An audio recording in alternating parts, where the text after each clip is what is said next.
Abandon all hope, ye who live here. That's the message of First Lady Michelle Obama recently told our national confessor, Oprah, that after her husband leaves, all joy will die.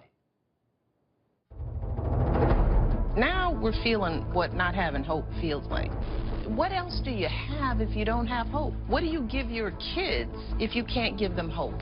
This past election was challenging for me as a citizen to watch and experience. It was painful. Words matter. What we say, how we behave, we are modeling to the next generation. So if we want maturity, we have to be mature. If we want a nation that feels hopeful, then we have to speak in hopeful terms. If we want smart leaders, then we have to be smart voters. We cannot vote from a place of fear.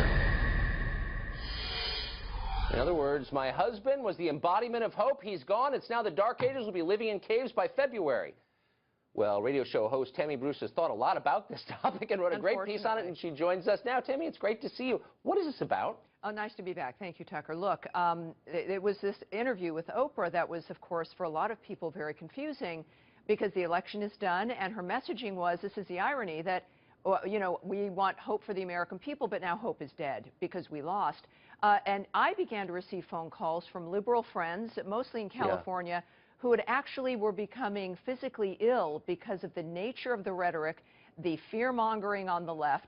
And I felt it was a good sign because they weren't calling to hector me like they were before the election. They were calling to ask me if I really thought he was going to do the things they were being told he was going to do, which was, of course, cause Armageddon, end gay marriage, destroy the environment, etc.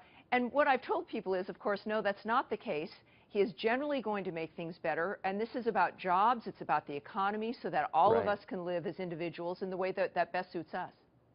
It's so funny how, I mean, it's hard to understand what a politician is going to do before he takes office, of course. But in the case of Trump, there's this weird distortion that liberals have, and I think it's sincere. They imagine he's this guy that I don't see at all. For example, I don't see him as anti-gay in the slightest. And yet there's all this hysteria about Trump as an enemy of the LGBT community, et cetera.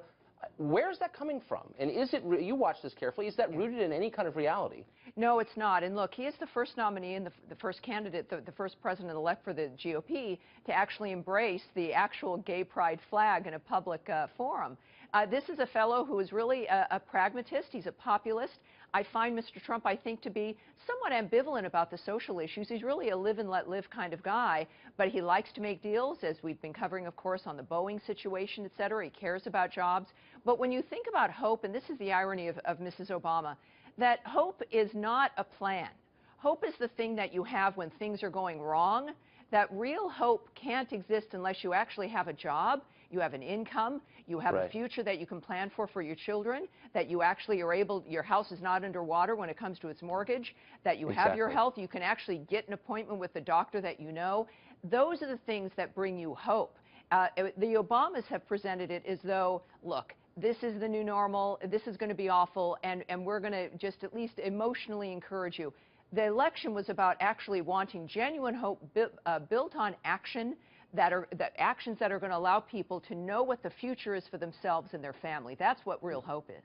When there are 95 million people out of the workforce, it's a little hard for me to sit there and listen to hope lectures, but there's also this weird egomania behind this where we are the embodiment, it's almost a religious posture. We're the embodiment of hope, and now that we're gone, nothing will ever be the same. I mean, what does that say about how they see themselves? Well, it's very strange. It's cult-like a little bit, but it's also the antithesis of what they claim to be for. If they really cared about the nation in an existential way, they would want this sensibility of hope to continue. But it's also, as a feminist, 3.7 million women pushed into poverty in these last 8 years.